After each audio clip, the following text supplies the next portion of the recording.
আপনি স্কুলে যাবেন পড়াশোনা শিখতে, কিন্তু হাসিনার অব্যবস্থাপনার বিমান এসে আপনার সন্তানকে মেরে দিয়ে যাবে।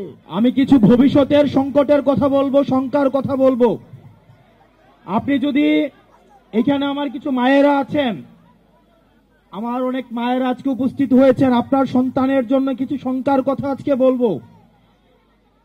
বিগত আওয়ামী লীগ সরকার আপনার সন্তানের জন্য কেমন ঝুঁকিপূর্ণ বাংলাদেশ রেখে গিয়েছে, আমি সেটার কথা আপনাকে বলতে এসেছি।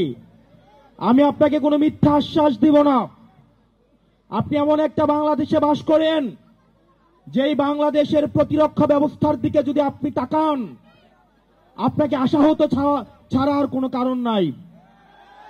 আপনি ক্লাসে বসে আপনি স্কুলে যাবেন পড়াশোনা শিখতে, কিন্তু হাসিনার অব্যবস্থাপনার বিমান এসে আপনার সন্তানকে মেরে দিয়ে যাবে।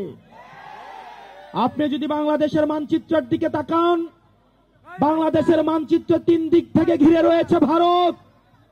রক্তচক্ষু দিয়ে ভারত বাংলাদেশের দিকে তাকিয়ে রয়েছে।